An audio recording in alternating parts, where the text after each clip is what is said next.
যে জমিদার বাড়িতে রয়েছে গুপ্ত আন্দার কোঠা, সেই আন্দার কোঠা এমন একটা প্রযুক্তি দিয়ে তৈরি ছিল তৎকালীন সময়ে। সেই আন্দার কোঠায় বাহিরের আলো, টর্চের আলো, কোনো আলোই সেই আন্দার কোঠায় প্রবেশ করে না। এই জমিদার বাড়ির সামনে দিয়ে যে একটা রাস্তা রয়েছে, সেই রাস্তা দিয়ে গরিব প্রজারা যখন জুতো পায়ে দিয়ে হেঁটে যেত এবং কি মাথায় ছাতা দিয়ে হেঁটে যেত, এটা তাদের সম্মানে লাগতো। সেই অপরাধেই সেই নিরীহ প্রজাকে ধরে এনে সেই আন্ধার কোটায় ঢুকিয়ে দেওয়া হতো এবং দেওয়া হতো নানা প্রকার নির্মম শাস্তি। রয়েছে অনেক ধরনের শাস্তির বিধান, সেই রহস্য আজকে আপনাদের সামনে তুলে ধরবো। দর্শক, টাঙ্গাইল জেলার নাগরপুর উপজেলার পাকুটিয়া জমিদার বাড়ির সামনে থেকে শুভেচ্ছা জানাচ্ছি আমি সালাউদ্দিন সুজন। 1947 সালে এই জমিদাররা কিভাবে এই এলাকা ছেড়ে পালিয়ে গিয়েছিল, তাদের পালিয়ে যাওয়ার কারণটা কি ছিল, সেই কারণটাও আজকে আমি উল্লেখ করব। এবং কি এই পাকুটিয়া জমিদার হওয়ার পূর্বে তারা কি ছিল, সেই ইতিহাসটুকু আমি খুঁজে বের করেছি। একটা বিষয় দর্শক মনে রাখবেন, যেখানে ইতিহাস থেমে যায় সেখানেই সালাউদ্দিন সুজন কথা বলে। সম্পূর্ণ ভিডিওটি দেখুন এবং ভালো লাগলে একটা কমেন্ট করে জানাবেন।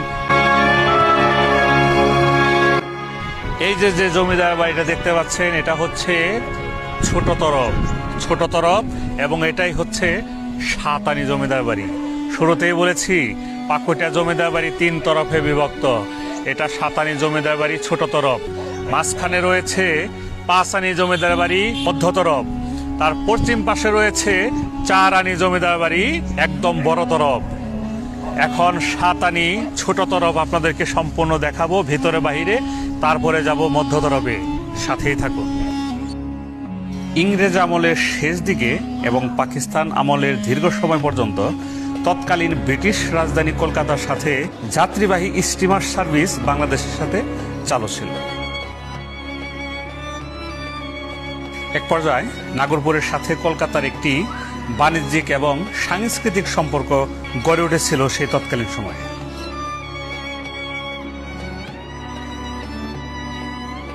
পরবর্তীতে পশ্চিমবঙ্গ কলকাতা থেকে বাংলাদেশে আসেন রামকৃষ্ণ সাহা মণ্ডল। তিনি নাগরপুরের দক্ষিণে সনকা পাকুটিয়া নামে একটা গ্রাম রয়েছে, সেই গ্রামের নদীর পাড়ে বসতি স্থাপন করে।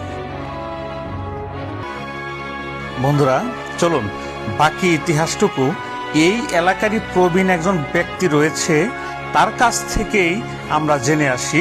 আসসালামু আলাইকুম। ওয়ালাইকুম সালাম। আঙ্কেল, আপনার নামটা কি? আব্দুল মান্নান। আপনার বাসা কোথায়? এই জমিদার বাড়ির পিছনে। আচ্ছা, পাকুটিয়াতে, তাই না? পাকুটিয়ায়। যে এই জমিদাররা এই জমিদারি প্রতিষ্ঠা লাভ করার আগে তখন তারা কি ছিল এবং তা কোথায় ছিল? এখানে ছিল হলে তারা এই যে পাশেই সনকা বড়ায়, ওখানে ওই গ্রামের নাম ছিল পাকুটিয়া। আচ্ছা আচ্ছা। ওই নদী ভাঙ্গন ছিল, নদীর পাড়ে ছিল বাড়ি। আচ্ছা আচ্ছা। ওদের বাড়ি ওখানে বিল্ডিং ছিল, তখন ওই নদীতে বিল্ডিং ভাঙ্গা যায়। হ্যাঁ হ্যাঁ। ভাঙ্গা যাওয়ার পরে ওদের যে টাকা রাখার একটা গোডাউন ছিল, হ্যাঁ হ্যাঁ হ্যাঁ। ওই গোডাউনটা নদীতে ভাঙ্গা যায়, তখন নৌকা ওই ইয়ের মধ্যে ঢুকে দেয়, ওই রুমের ভিতরে ঢুকে দেয়। রুমের ভিতরে পাড়ে ঢুকে দেয়। তখন ওই টাকা নদীর ইয়ের থেকে ওই নৌকায় পড়ে। আচ্ছা আচ্ছা। যখন নৌকাটা ভরা ভরা হয় হ্যাঁ, তখন হ্যাঁ। নৌকা সরিয়ে ফেলায়।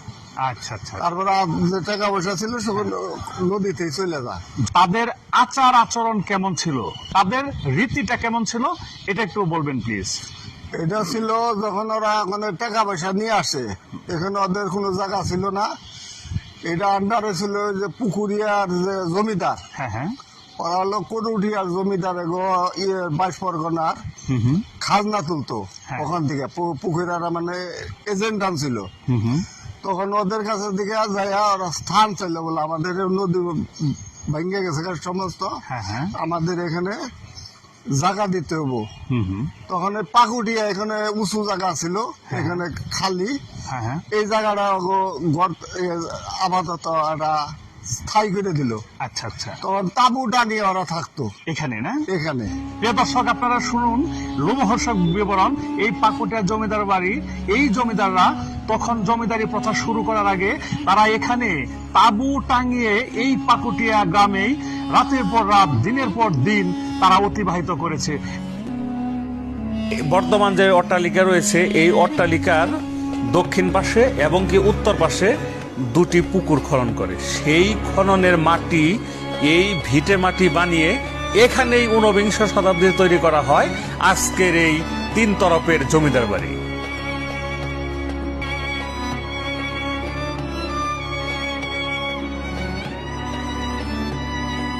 পনেরো একর এলাকা জুড়ে একই নকশার পরপর 3টি অট্টালিকা নির্মাণ করে। সালটা ছিল 1915 সাল। তখন জমিদার বাড়িটি 3 মহল বা এই 3 তরফেই পরিচিত ছিল সবচেয়ে বেশি। প্রিয় দর্শক, আমরা এখন চলে এসেছি পাকুড়িয়া জমিদার বাড়ির যে মধ্যের তরফ, আর এটাকে বলা হয় সাতানি এবং কি ছয়ানি এবং কি পাঁচানি জমিদার বাড়ি।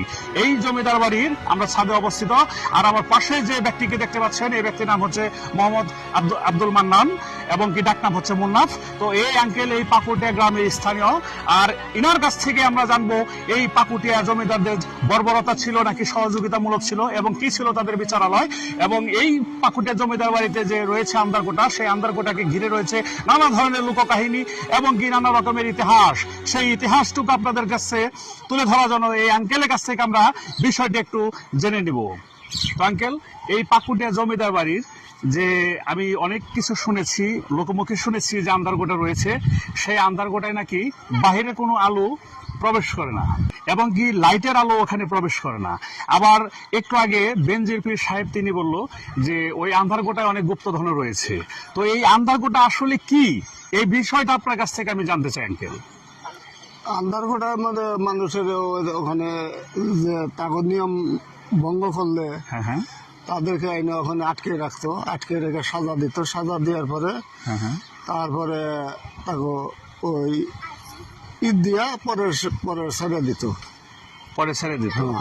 তো এটা কি সত্যি যে আন্দারকোটায় কোনো লাইট প্রবেশ করে না? ওখানে কোনো লাইট নাই, ওখানে কোনো লাইট নেই, না। কিন্তু যে আসামি যে ওটার ভিতর থাকতো সে কিচ্ছু দেখতে পারতো না। না। তো প্রিয় দর্শক, ওটা এমনই একটা রুম ছিল আন্ধারকোটা, যে আন্ধারকোটায় কোনো আলো বা কোনো লাইট কোনো কিছুই প্রবেশ করে না। আমরা ভিডিওর শেষ পর্যায়ে সেই আন্ধারকোটাটা আপনাদেরকে তুলে ধরবো এবং দেখানোর জন্য সর্বোচ্চ চেষ্টা করব। প্রতিটি বাড়ির মাঝ বরাবর মুকুট হিসেবে লতা ও ফুলের অলঙ্করণে যে কারুকার্যগুলো রয়েছে সেই পূর্ণাঙ্গ কারুকাজগুলো প্রত্যেকটি প্রাসাদেই দেখতে পাওয়া যায়। আর সবচেয়ে আকর্ষণীয় কারুকাজ হলো দুটি সুন্দরী নারীর মূর্তি রয়েছে। এই দুটি দেখলে সত্যি চোখ জুড়ে যাওয়ার মতো। রেলিং টপ বা কার্নিশের উপর রয়েছে বিভিন্ন ভঙ্গিতে দাঁড়িয়ে থাকা অসংখ্য সুন্দর সুন্দর ছোট আকৃতির নারী মূর্তি। এই অট্টালিকাগুলো পাশ্চাত্য শিল্প সংস্কৃতির এক অনন্য সৃষ্টি,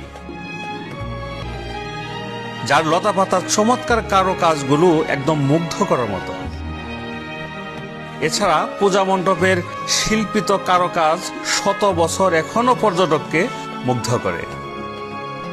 প্রিয় দর্শক, আপনাদেরকে আমি শুরুতে বলেছিলাম এই পাকুড়িয়া জমিদার বাড়ি এটা শুধু আমার জার্নি নয়, একটা ইতিহাসের ভেতরের ইতিহাস খুঁজে বের করাই হচ্ছে আমার কাজ। সালাউদ্দিন সুজন রয়েছে সেই ইতিহাসের খুঁজে। অবশ্যই আজকে আপনাকে সরাসরি দেখাবো সেই আন্দারকোটায় কিভাবে যাব। এই আন্দারকোটা নিয়ে রয়েছে নানান রহস্য। আঙ্কেল, এটা কোন তরফ বলে? এটা ছোট তরফ।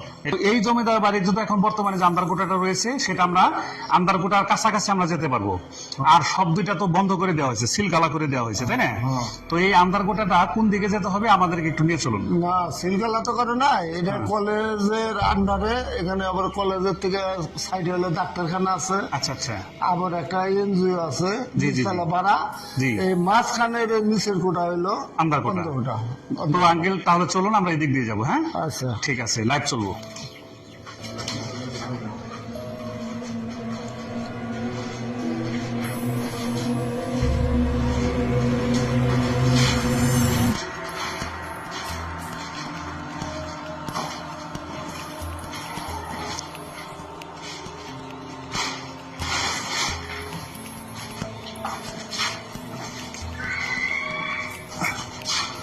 তো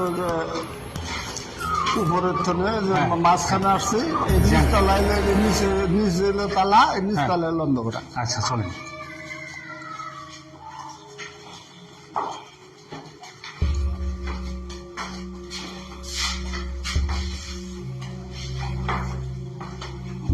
আসেন এদিকে আসেন।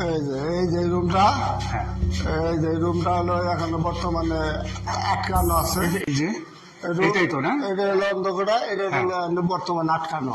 এটা এটা এটা আটকে দিয়েছে কেন? কলেজের থেকে মনে করো যে হ্যাঁ। অন্ধকার দেখা যায় না, কোনো প্রবেশ করা যায় না, তার জন্য অন্ধকার এটাই না? আটকে রেখে দিতে হয়। তো এই আন্দারকোটে তো রয়েছে নানা ধরনের ইতিহাস, তাই না? হ্যাঁ। তো প্রিয় দর্শক, এটাই হচ্ছে সেই আন্দারকোটা।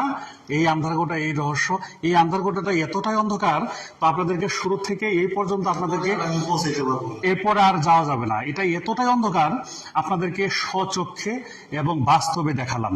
তো আপনারা সবাই পাকুটিয়া জমিদার বাড়িতে আসলে এই আন্দারকোটাটা হয়তো ভিতরে যেতে পারবেন না, ভিতরে আমরা প্রবেশ করতে পারলাম না, কারণ ভিতরটা খুবই অন্ধকার। আর এই অন্ধকারে কোথায় যাব, কোন দিকে যাব, এবং এখানে এই আন্দারকোটায় বড় বড় সাপও রয়েছে। যেহেতু আমরা লোকমুখে শুনেছি এই আন্দারকোটায় গুপ্তধন রয়েছে, তাহলে সেখানে অবশ্যই বিষধর প্রাণী এবং কি ভয়ঙ্কর কিছু থাকতেও পারে। অতএব আমার ভিডিও দেখে অতি উৎসাহিত হয়ে যদি কেউ এই আন্দারকোটা দেখার জন্য দুঃসাহস দেখান, তাহলে যদি কোনো ক্ষয়ক্ষতি হয় তার জন্য আমি বা আমার চ্যানেল কর্তৃপক্ষ কোনোভাবেই দায়ী নয়। তো নিজ দায়িত্বে এই পাকুটিয়া জমিদার বাড়ি ভ্রমণ করবেন এবং আন্দারকোটা দেখবেন।